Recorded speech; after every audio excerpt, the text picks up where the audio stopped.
É Cristo chamando, chama por ti e por mim. Bom dia, mas bom dia mesmo. Que bom estarmos juntos nesta manhã de quinta-feira, hoje 14 de novembro.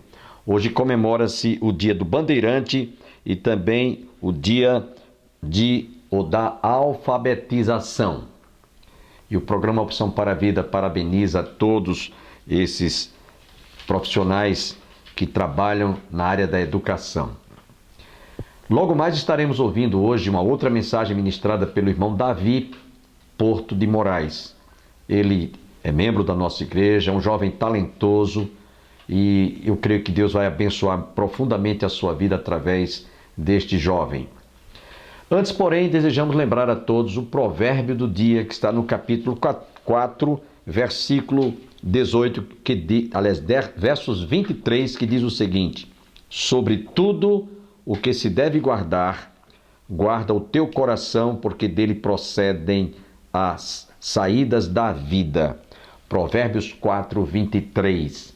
Que você grave no seu coração as palavras que acabamos de ouvir, porque elas realmente vão gerar vida no seu coração, na sua vida, na sua família. Antes de nós ouvirmos o irmão Davi Porto de Moraes, queremos lembrar a todos as comemorações de aniversário da Igreja do Calvário, que está se aproximando nos dias 23 e 24, é um sábado e um domingo. No sábado estará pregando o pastor Tomás Magno. Ele é pastor da igreja em Santa Cruz do Capibaribe, foi especialmente convidado para ser o orador na abertura. No domingo pela manhã, na escola dominical, teremos a participação do pastor Manuel, da igreja congregacional Segunda em Campina Grande. E à noite, o pastor Severino Carlos, pastor da igreja congregacional em Macaparana, Pernambuco. Especialmente convidado, ele estará pregando no encerramento. Contaremos com a participação da cantora Jaqueline, o grupo Chama Ardente, além do conjunto coral Saracali, que estará celebrando o 39º aniversário de louvor e ministério na área da adoração. A Igreja do Calvário estará completando o 49º aniversário, isto é, 48º aniversário de emancipação. Então, todos estão cordialmente convidados. A Igreja do Calvário está situada às margens do Açude Velho, confluência com o Parque da Criança, no início da Avenida Brasília.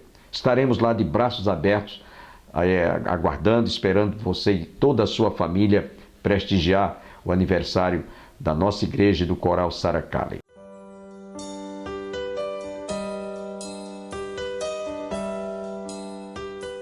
Irmãos, primeira carta de Paulo a Timóteo, capítulo 3, versículos 14 e 15. Todo mundo encontrou?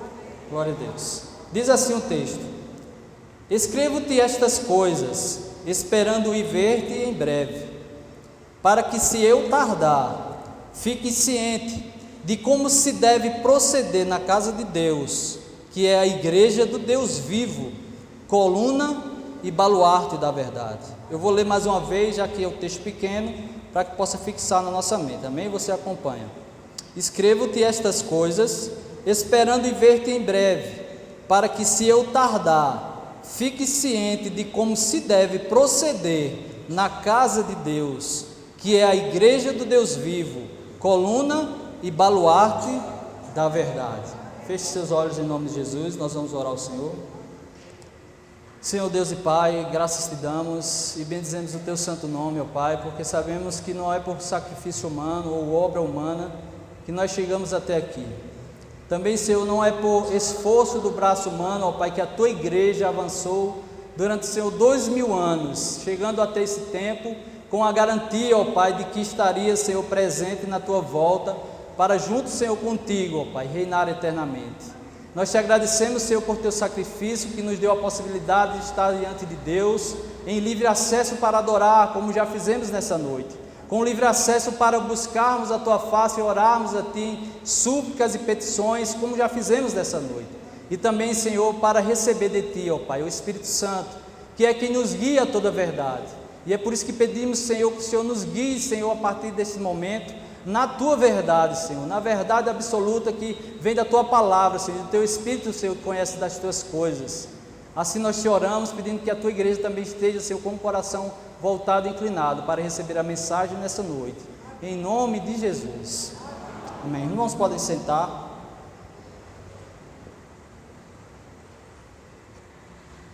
Glória a Deus. Há algum tempo, irmãos, nós estamos observando, a gente vem observando um fenômeno que se apresenta na igreja cristã moderna, ou na comunidade evangélica, por assim dizer, a nível de mundo. E é impressionante, irmãos, observar que cada vez mais esse fenômeno, que não é novo, não é inédito, ele ao longo da história da igreja já apareceu em outros momentos, mas que hoje ganha números assustadores e que deve ter a sua atenção voltada para a igreja, ou que a igreja tem que ter a sua atenção voltada para esse fenômeno. Que fenômeno é esse? Para aqueles que não concordam com a prática, ou condenam, por assim dizer, essa prática, eles são os desigrejados. Para eles, ou para aqueles que participam desse movimento, o nome é mais complicado, é quase um trava-língua. Eles se intitulam de desinstitucionalizados. Em outras palavras, irmãos, estamos falando de pessoas que abandonaram o templo, abandonaram a liderança formal, a comunidade que se reúne regularmente, como essa comunidade aqui, para viver um cristianismo à sua maneira. É importante a gente não confundir, ok? Porque nós não estamos falando aqui, irmãos, de pessoas desviadas da fé.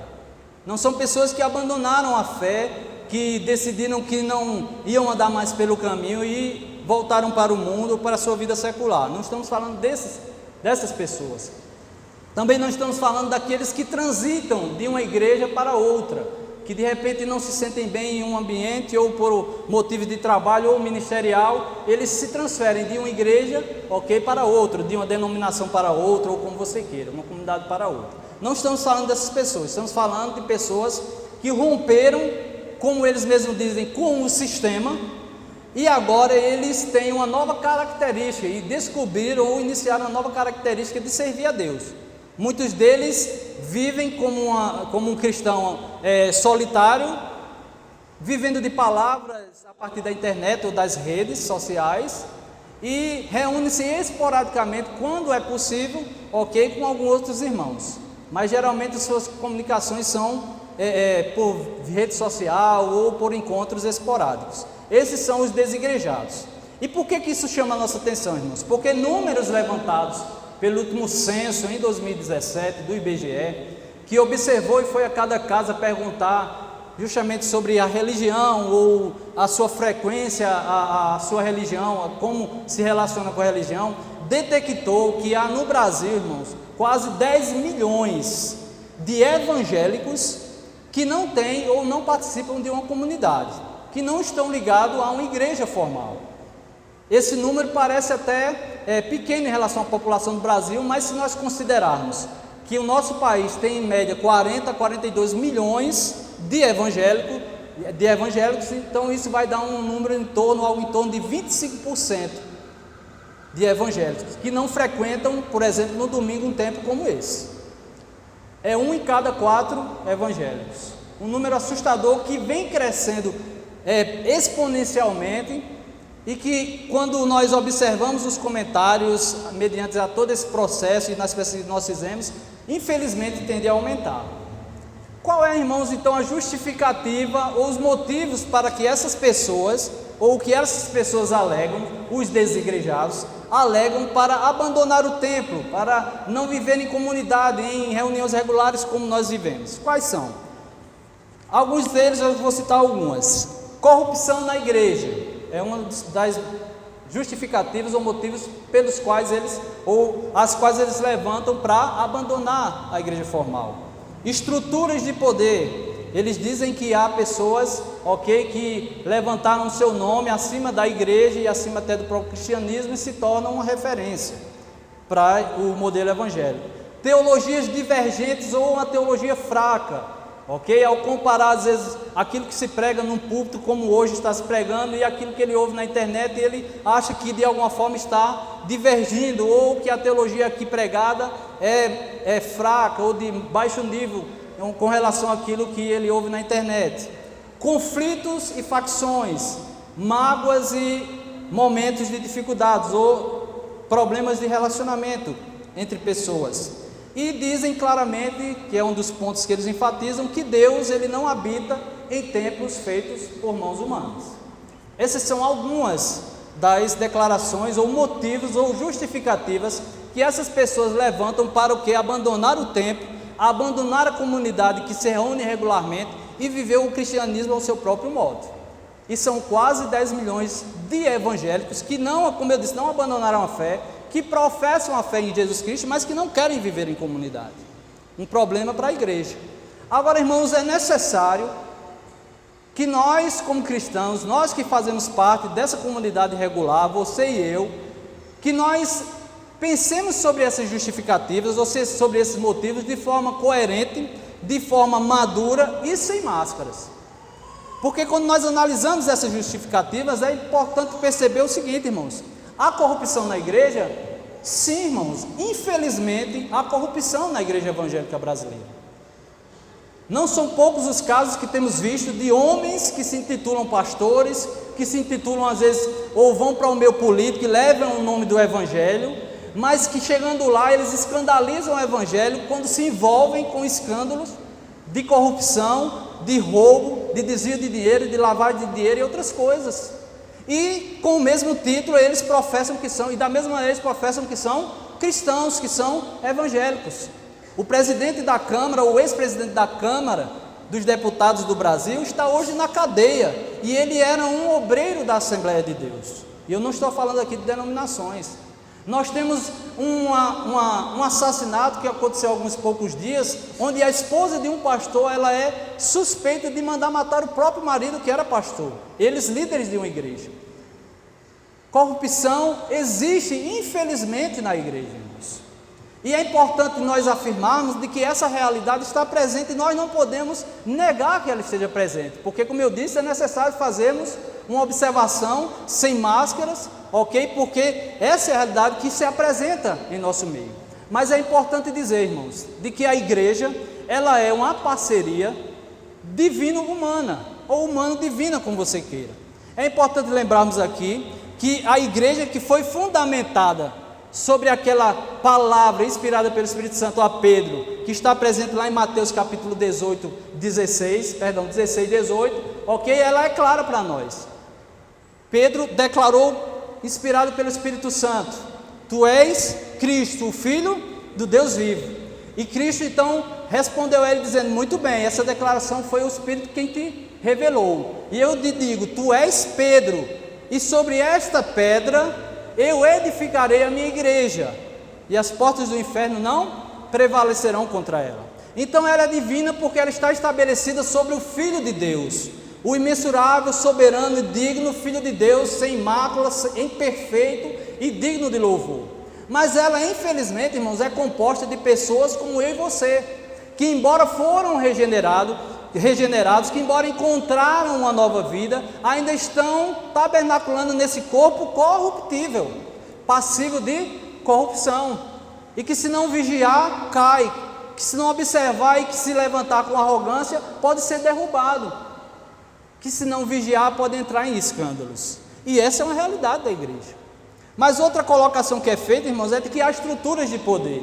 E mais uma vez, analisando, irmãos, de forma fria, de forma madura, nós vamos observar que, infelizmente, lamentavelmente, há sim estruturas de poder levantadas no meio evangélico e na nossa comunidade evangélica. Sim, há pessoas que, como eu disse, levantam seus nomes, seu status acima da igreja e colocam a sua foto em tamanho real na porta da igreja, porque para ele é importante que ele seja a pessoa ou o personagem principal desse evangelho.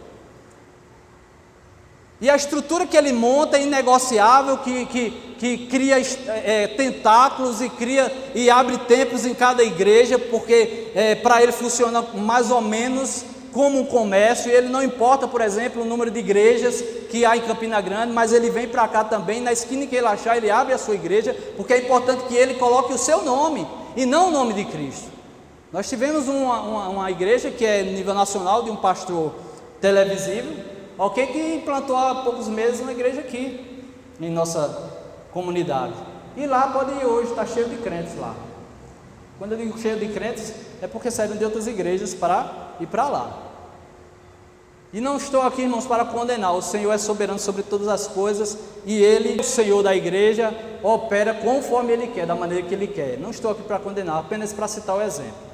Mas há sim estruturas de poder, porque lamentavelmente, irmãos, homens que receberam sobre sua cabeça a unção, receberam sobre sua cabeça, ok, a ordenação para pastorear, ou para cuidar do rebanho, ou para ser líder na igreja, seja presbíteros, diáconos, obreiros, apóstolos, como se chamam, infelizmente se usam do pretexto da sua liderança para, infelizmente, na sua soberba, subjugar os homens e as ovelhas que ele deveria cuidar. E é lamentável nós percebermos isso, irmãos, porque não é assim que a palavra de Deus nos ensina. Abra sua Bíblia em Efésios capítulo 4, por favor, para que possamos entender. Porque não é um negar da autoridade, irmãos. A autoridade é necessária, a autoridade é bíblica, a liderança foi constituída por Deus. Mas para que ela foi constituída? Abra sua Bíblia em Efésios capítulo 4, 11, por favor. Se tivermos o texto, você pode acompanhar também ali, amém? Efésios 4, amém? Tem, não? Muito bem, você pode acompanhar. Efésios 4, eu coloquei aqui a partir do 11, mas a gente pode ler a partir do 10, amém? O que é que diz a partir do 10? Aquele que desceu é também o mesmo que subiu acima de todos os céus. Quem é? Jesus Cristo, para encher todas as coisas. E Ele mesmo concedeu uns para apóstolos, outros para profetas, outros para evangelistas e outro para pastores e mestres, com vistas ao aperfeiçoamento dos santos, para o desempenho do seu serviço, para a edificação do corpo de Cristo, até que todos cheguemos à unidade da fé e do pleno conhecimento do Filho de Deus, à perfeita varonilidade, à medida da estatura da plenitude de Cristo. Portanto, não é negar as autoridades, não é abandonar a comunidade e a liderança formal, mas é compreendendo nós também o nosso lado, de que as autoridades e as lideranças foram levantadas para a edificação do corpo, para nos conduzir ao aperfeiçoamento, até que chegamos à plena varonilidade daquele que é perfeito, que é Cristo. Mas lamentavelmente não é o que temos visto. Homem tem subjugado ovelhas e tem feito, infelizmente, construído dentro das igrejas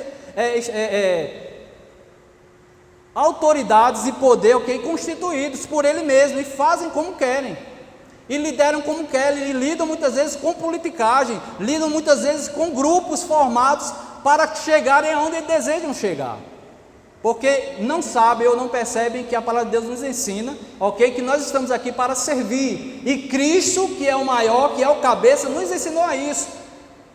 Quando chegou lá antes da ceia e tomou a toalha, tirando suas vestes para lavar os pés dos discípulos, mostrando que era necessário primeiro servir e aprender a servir, porque essa é a tarefa do líder.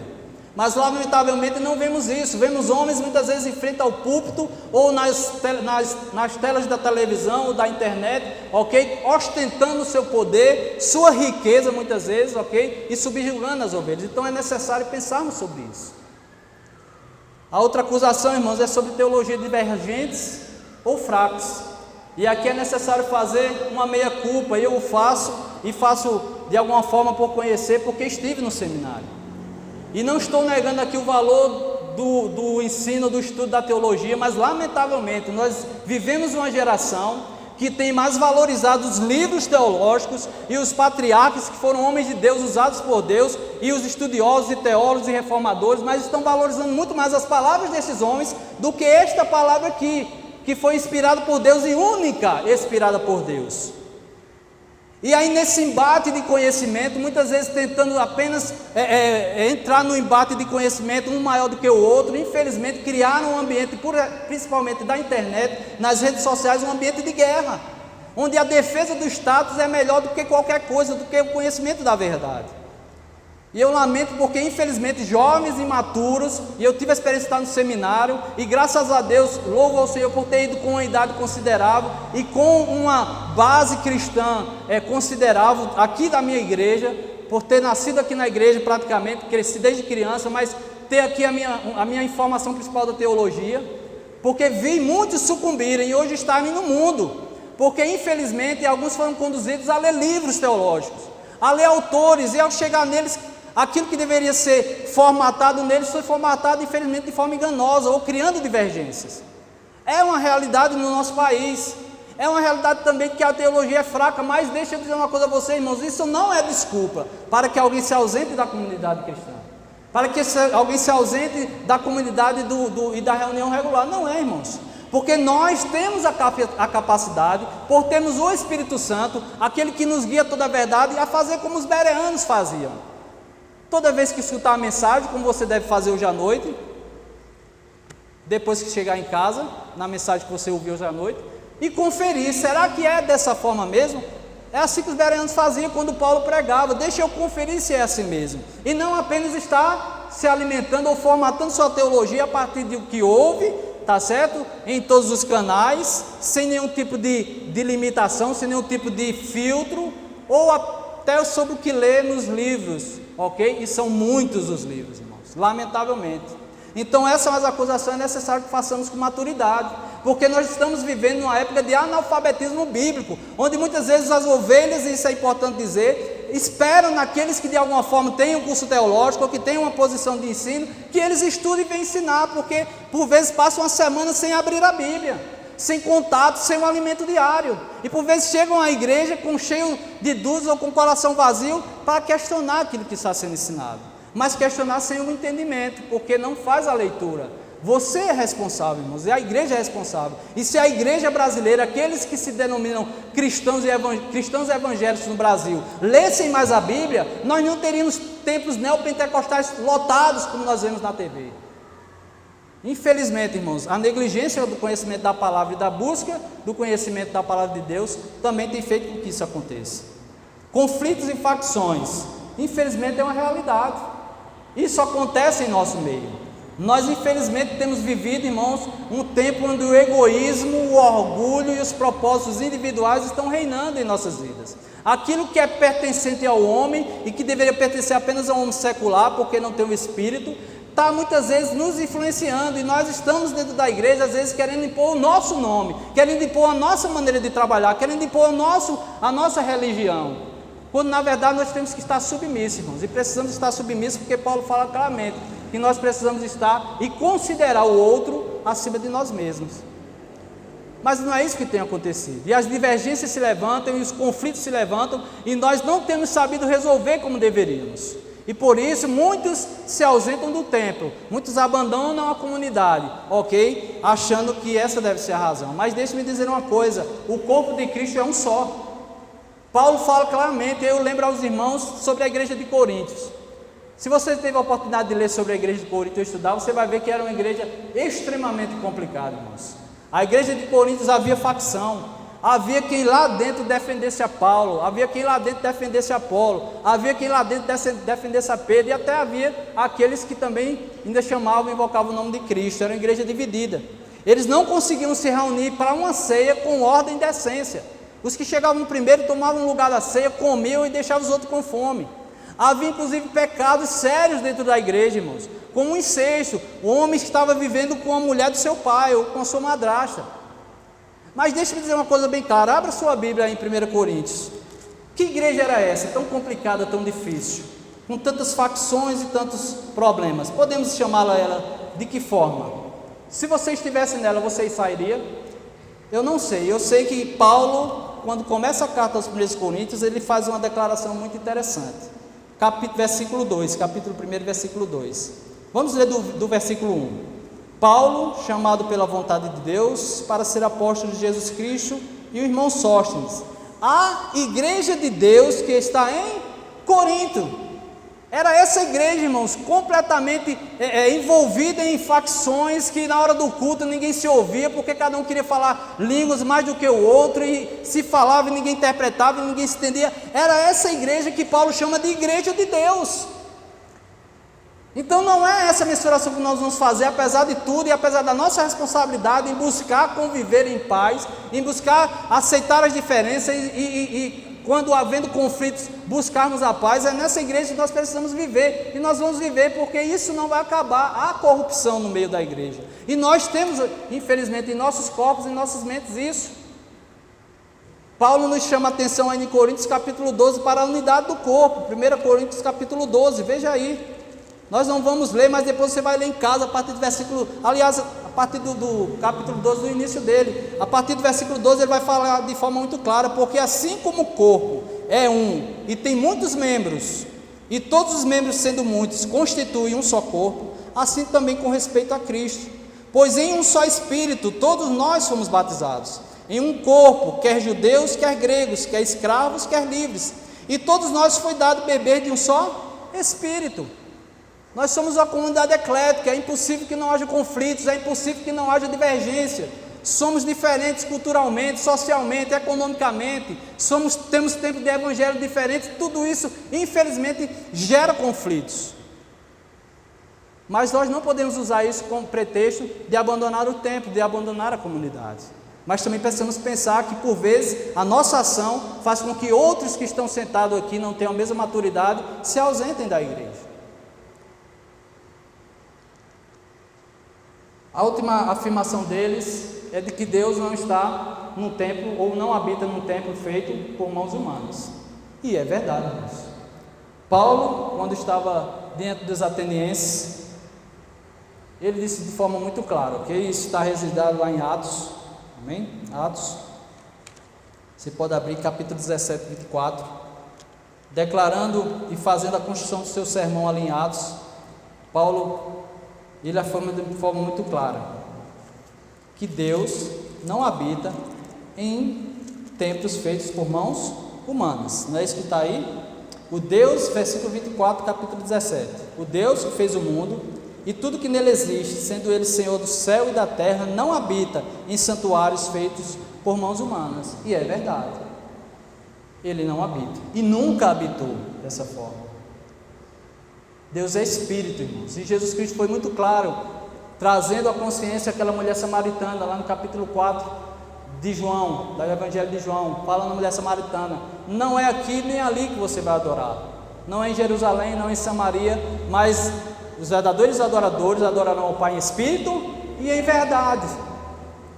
E essa é a nossa prática, irmãos, e talvez porque nós não temos executado a nossa prática de uma vida diária de adoração, temos vivido uma vida religiosa de adoração apenas quando estamos no templo. Que todos recebam as bênçãos do Pai, do Filho e do Espírito Santo, e até o nosso próximo programa, se Deus quiser. Eu não tenho nada que não venha de Deus. Eu não me exalto, pois eu sei quem sou, pobre pecador, de quem Deus teve compaixão. Estou plenamente convencido, a minha riqueza, que minha riqueza não está aqui,